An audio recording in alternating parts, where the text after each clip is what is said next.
Hola, ¿cómo están? Hoy tenemos la clase sobre la crítica al concepto de ícono que Umberto Eco desarrolló en torno a la teoría persiana. Para empezar, me gustaría regresar a una tabla que les mostré la clase pasada, principalmente para ubicar al ícono.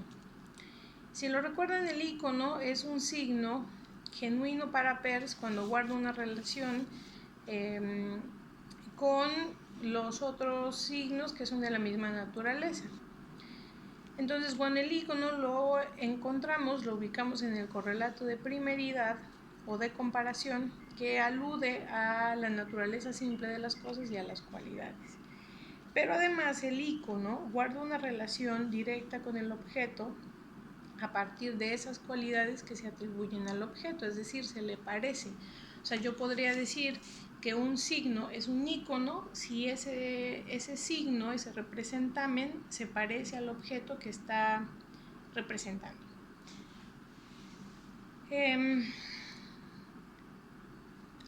Hay varias otras categorías, varias otras características de ese ícono al que está criticando Umberto Eco. Una de esas características es la de isomorfismo. Él dice, el isomorfismo habla de una semejanza que no es únicamente de orden icónico, sino también de funcionalidad. Un ícono es una imagen isomorfa porque se parece a la cosa, pero además debe haber una correspondencia entre esa cosa y la función, podría ser incluso cognitiva, que tiene ese signo dentro de mi cabeza o en la imagen mental. A eso, y siguiendo la teoría de James Lev, eso se llama plano de la expresión y plano del contenido. Es decir, un signo para James Lev se compone de dos elementos: un plano de la expresión, que sería el signo como tal, y un plano del contenido, que es la imagen mental o el significado que yo tengo de la cosa, ¿no? Cuando Eco alude a esa relación binaria del signo, siguiendo a James Lev, es importante mencionar que para Eco un ícono puede parecerse a la cosa, pero no únicamente desde la representación fiel o mimética del objeto. Por ejemplo, si hay íconos que son ideas, porque Peirce dice que los signos no únicamente son cosas o objetos físicos, sino también ideas. Si nosotros pensamos en el ícono de la muerte, por ejemplo, si hay un ícono o si hay una serie de íconos de la muerte o que representan a la muerte, aunque la muerte carezca de forma. ¿Cómo es que esas imágenes que representan a la muerte o que representan a cualquier otra idea, yo me atrevería a decir Dios, por ejemplo, no hay un objeto, esa idea carece de materialidad, pero se atribuyen una serie de íconos para representarla, como el Jesús que ha sido representado de la mano de diferentes pintores europeos, que además tiene características europeas o caucásicas: blanco, de ojos azules, verdes, otros los representan con ojos de color café, el cabello castaño, castaño claro, en fin. Las ideas también pueden tener iconos, pero lo que dice Umberto Eco, o lo que él está tratando de entender, es de dónde vienen esas imágenes o esa relación que para él es un artificio, que es construida, deliberada, del icono. En primer lugar, habla del reflejo especular. Y él dice, los reflejos especulares no son signos. ¿Cuáles serían ejemplos de los reflejos especulares? El reflejo, nuestro reflejo en el espejo o nuestro reflejo en el agua. Él dice, no son signos porque no están en lugar de la cosa, sino frente a la cosa. Y porque son pseudoimágenes, es decir, esas imágenes existen siempre y cuando el objeto esté presente ahí y en ese momento para representar. Por lo tanto, habría que dejar de lado o hacer una excepción con esa clase de imágenes que para Eco no son signos.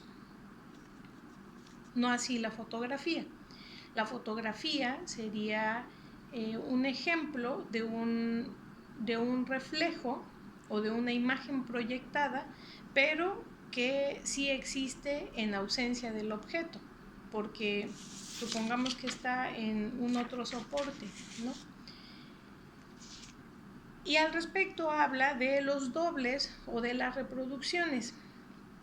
Y aquí es donde empieza a ponerse interesante el asunto, porque él dice, esos dobles o esas reproducciones de las cosas a partir de sus signos se pueden entender a partir de dos efectos. Un efecto que él llama es un efecto registrado culturalmente, en donde hay un estímulo y una respuesta, pero también hay otro efecto debido a esas mismas asociaciones culturales, pero que están programadas. Es decir, ese signo no funciona o no significa lo mismo en cualquier momento, sino que son signos cuyo proceso semiótico gira en razón del espacio y tiempo.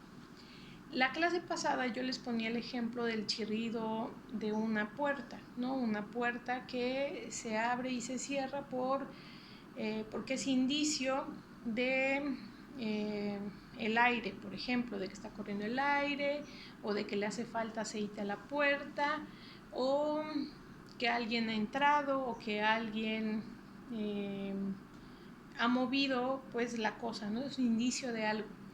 Pero pensemos en lo que dice la gente, lo que dicen nuestras tías, nuestras abuelas, nuestros abuelos o los participantes de nuestra familia o los participantes de nuestra comunidad. ¿Qué es lo que dicen si esa misma puerta hace un sonido o se abre y se cierra en una época del año que nosotros conocemos por el calendario festivo religioso como Día de Muertos? Mucha gente dice ya están llegando, ¿no? O sea, es un indicio de que ya están llegando. ¿Quiénes están llegando? Bueno, pues quienes se supone que vienen a visitarnos para esa fecha del año. Entonces, ahí estamos hablando de cómo un signo sí puede ser un efecto de una asociación culturizada, pero además está programada, ¿no? O sea, no significa lo mismo todo el tiempo, sino hay espacios y momentos en donde ese signo puede representar algo más, que sería a su segundo o a su tercero. Como les decía, ¿no? ¿Cuál es el primero? Es el representamen o el signo con el que nos relacionamos de primera mano. ¿Cuál es el segundo?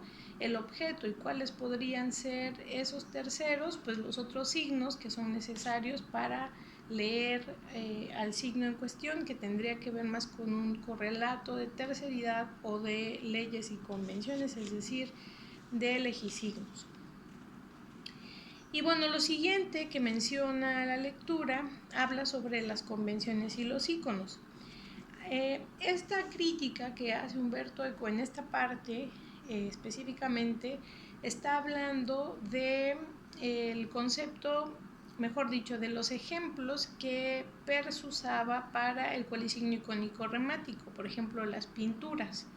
Él decía la técnica de esos pintores por los colores que usan o por la brocha que usaban o el movimiento de la brocha en la representación de la realidad. Para Peirce eran íconos, eran cualisignos icónicos remáticos.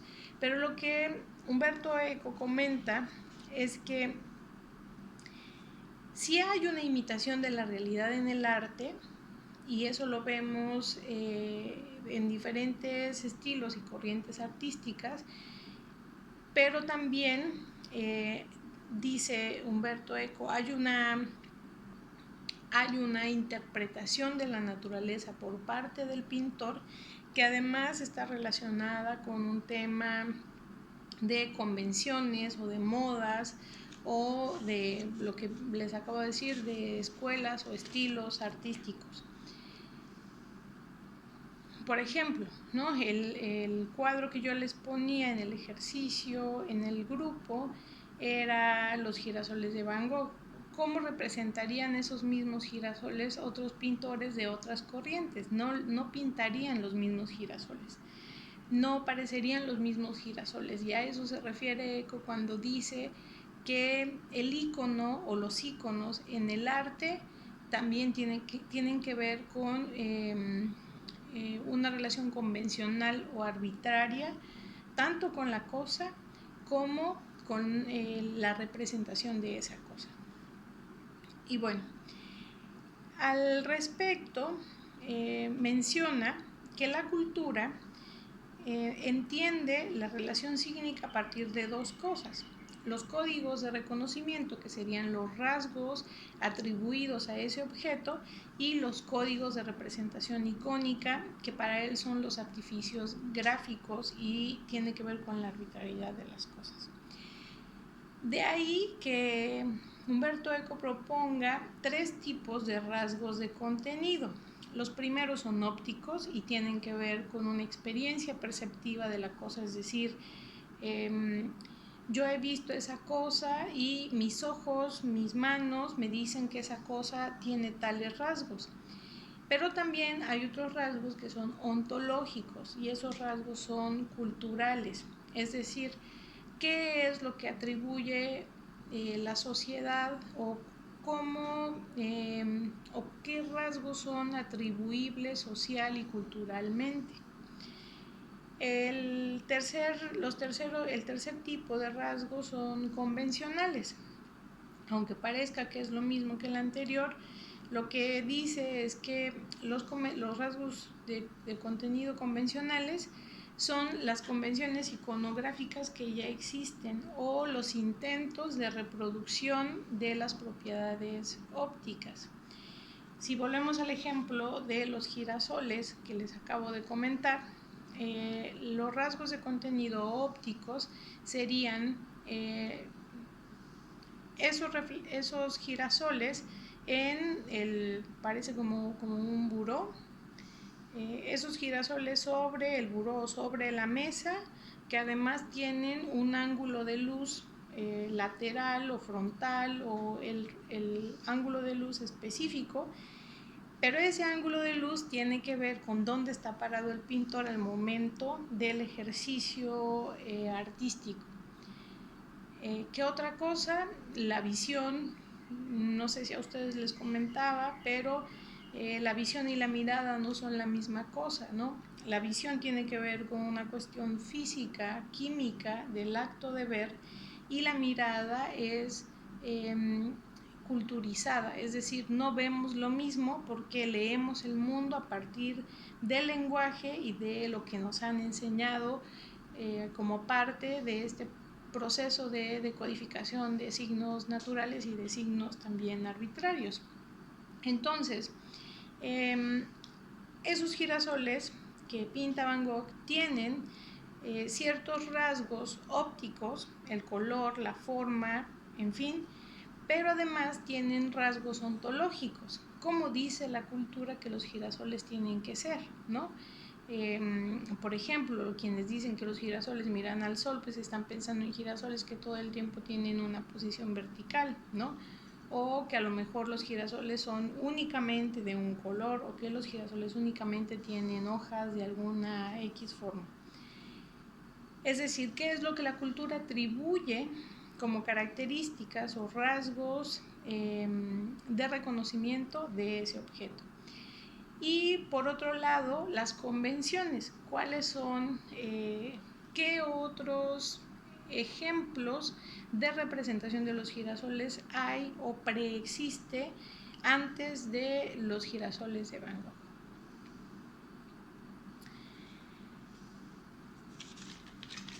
falta poco para terminar y después voy a poner algunos ejemplos. Menciona ya cercano al final que existe un código icónico y ese código icónico hace corresponder los rasgos de contenido, que son los rasgos de reconocimiento, los rasgos que posee un objeto, con un sistema semántico o un sistema de clasificación. Pero además esa clasificación tiene que ver con la lectura misma del signo, ¿no? Es decir, un objeto que posee un signo que le representa fielmente porque se le parece a ese objeto, no tiene una relación icónica si en la cabeza está ausente, por ejemplo, la experiencia con ese objeto o si la experiencia social también no existe. No sería un icono, no habría una relación icónica, aunque se le parezca al objeto, porque hace falta el rasgo de contenido. Entonces, bueno, habla de algunos tipos de signos en este código icónico. Por ejemplo, dice los signos contiguos, en donde una sola parte del referente se usa como significante. Y el ejemplo que pone aquí es de linealidad. Voy a traer algo para ejemplificar.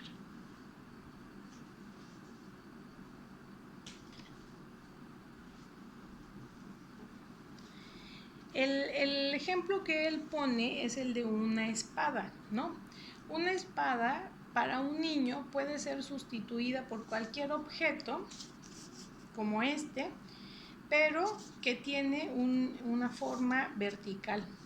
Estoy picando una relación vertical. Entonces, esto sería un rasgo de linealidad o un signo contiguo, en donde una parte del referente, que sería el filo de la espada, se usa como significante.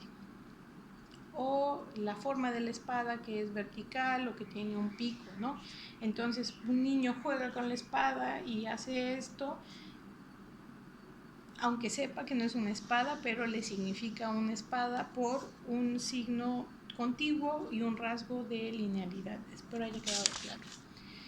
Y bueno, hay otros signos que son signos icónico-kinésicos, es decir, se representa a las cosas a partir de una parte, pero se representan a partir de la gestualidad, ¿no? Y el ejemplo que él pone es este, el de la pistola. Entonces este es un ejemplo de un signo icónico que está representando pues a la cosa, al objeto, a partir de una gestualidad. Entonces el objeto no está, este signo carece de objeto, pero además hay una parte del signo que refuerza el plano del contenido por el gatillo, que además está ausente, ¿no? Pero este gesto, que es la parte kinésica, representa al objeto como si fuera un icono, aunque no se parezca al objeto. Y hay otro tipo de signos, según Eco, que son los signos intrínsecos, y él dice son una sinécdoque gestual. Un ejemplo de esos signos intrínsecos es el rostro, pero específicamente la boca, ¿no? El ejemplo más claro lo vemos con los emojis, o sea, ese icono que representa la felicidad únicamente por la sonrisa, o que representa la tristeza por la boquita hacia abajo, o que representa la sorpresa por el circulito, la o que representa el malestar por ¿cómo decir esto? El guioncito que está en zigzag. Entonces ese sería un signo intrínseco que funciona a partir de sinécdoque gestual. ¿Por qué sinécdoque? Porque una parte representa el todo. ¿Qué parte está representando al todo? La boca, ¿no? El gesto de la boca está representando estado anímico o el momento emocional o una reacción o un sentimiento. Pero sabemos que no es únicamente la boca, sino que ese malestar se siente, el enojo se siente, la tristeza se siente, en fin. Entonces ahí hablamos de signos intrínsecos a partir de sinécdoques gestuales.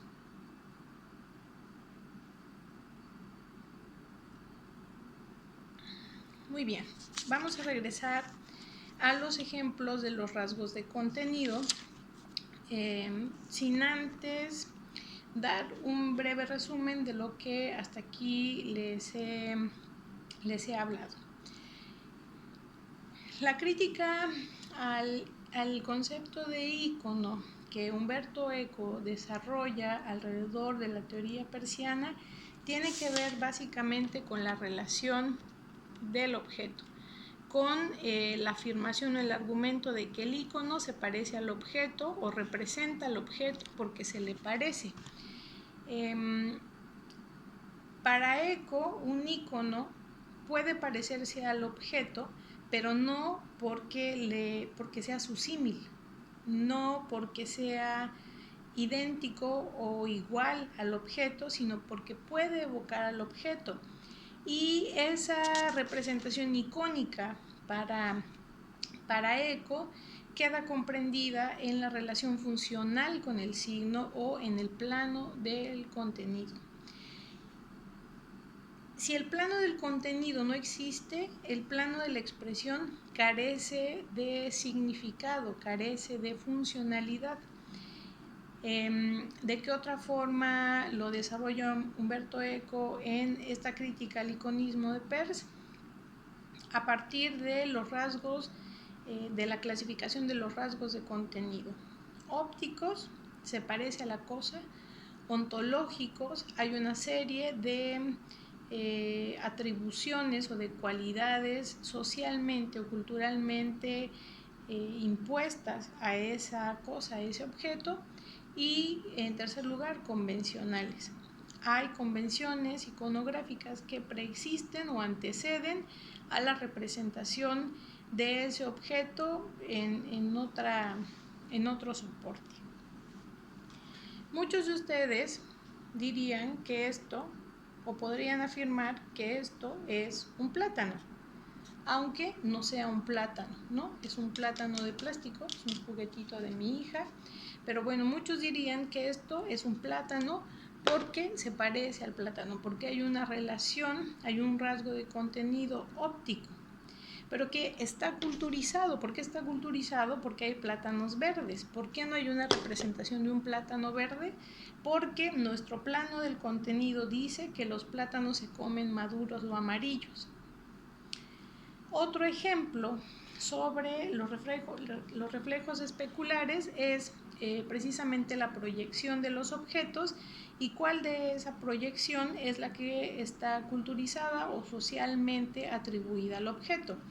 El mango tiene una forma, ¿no? Que sería el rasgo de contenido convencional, que sería la representación que preexiste o que antecede del mango, que sería esta. O sea, no es un óvalo, no es así, es así, ¿no? Tiene como una pequeña, ¿cómo se puede decir aquí? Como una cosita, un hoyito acá. Entonces, los rasgos de contenido ópticos tienen que ver con los rasgos que se atribuyen a ese objeto a partir de la experiencia. El color, la forma, el sabor, incluso el tamaño también. Y los rasgos ontológicos tienen que ver con aquellos rasgos culturalmente atribuidos. Aunque hay muchos tipos de mango, es un mango el que con frecuencia se representa, ¿no? Porque hay un mango, por ejemplo, el mango petacón, que es más bien como gordito y redondito y que no únicamente es amarillo, sino que es verde y tiene como unos tonos rojos. Entonces, cuando ustedes piensan en un mango, con frecuencia el mango al que suelen evocar mentalmente el plano del contenido es el mango culturizado, el mango socialmente impuesto. Otro ejemplo, una manzana, ¿no? Si ustedes piensan en una manzana, y esta es una hipótesis mía que surge de otra clase, todos tienen una manzana roja en la cabeza. ¿Por qué todos tienen una manzana roja en la cabeza?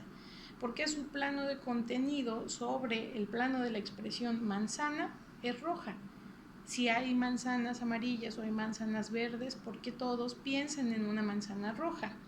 Aquí me permito poner de ejemplo las representaciones iconográficas que existen alrededor de la manzana, incluso los relatos que existen en torno a la manzana, ¿no? La manzana que representa el pecado en el pasaje de Adán y Eva, en el pasaje bíblico de Adán y Eva, alude a una manzana que fue representada, que ha sido representada en toda la historia del arte roja. Entonces, ese es el rasgo de contenido convencional que alimenta nuestro plano del